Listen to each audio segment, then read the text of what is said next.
welcome to another episode of Tiny Nest. I'm Kiva. And I'm Jake.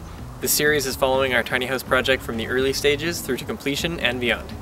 This episode shows how we framed our wheel wells and did the fire blocking. Alright, we're finally working on the inside, finishing off the structure and starting by boxing around the fenders here. And so I already did the other side and sort of figured out a good order to do things in. And so it's all 2x2 here, and I've got a couple pieces already screwed on around sort of the edge here.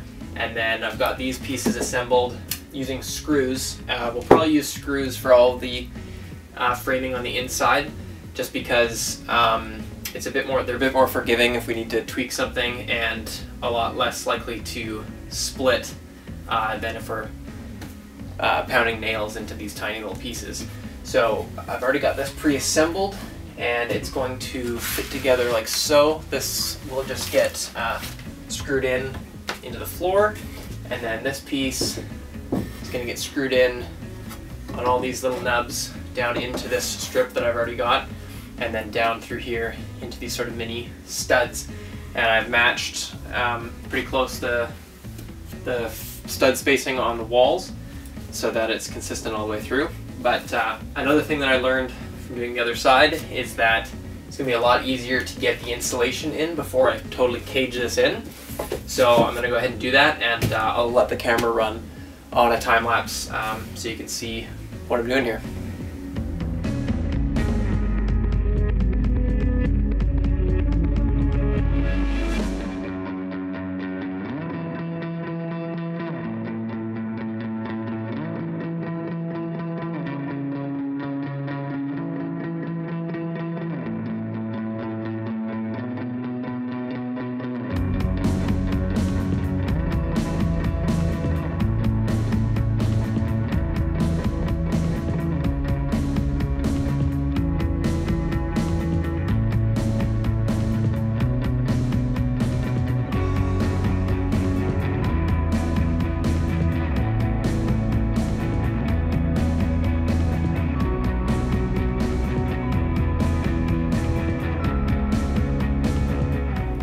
Alright, and that's that. And you saw the way I put it together. These pieces here are sitting on top of that strip that's screwed into the header, and then this piece is basically like a top plate sitting on these mini studs. So it's super strong.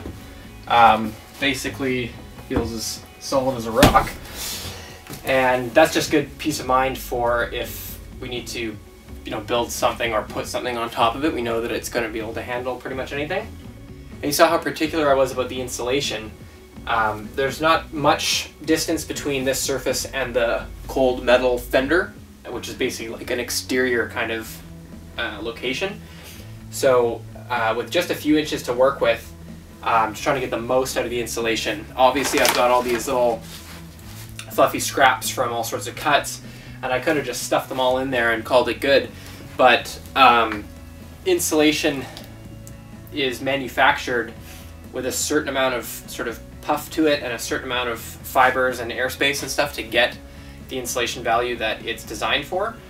So I've just opted to discard all this junk in favor of taking and cutting up a fresh piece in order to get chunks that will fit snugly in there and hold that form as close as possible to how it's meant to be, so that we're getting the maximum amount of insulation we possibly can in such a small space. And then of course, going way back to when we were building the floor, we've got this vapor barrier that's eventually going to come up and cover this, and then meet up with a sheet that'll cover all the walls.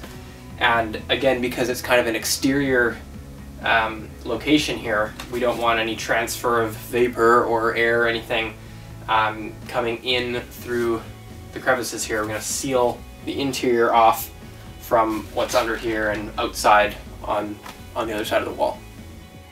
We've installed some fire blocking. We've seen a couple other builders do it, and we received a few comments on fire blocking. When we looked into the code, it wasn't totally clear to us whether we needed to or not, but we decided to err on the side of caution and install them anyways. They're just pieces of 2x4 that we've installed into any cavity that's greater than 8 feet. So as you can see here, this one doesn't have any fire blocking because just above the loft here is a window, making this cavity less than 8 feet. In some places we installed some extra backing for future use. Here's where our TV is going to go.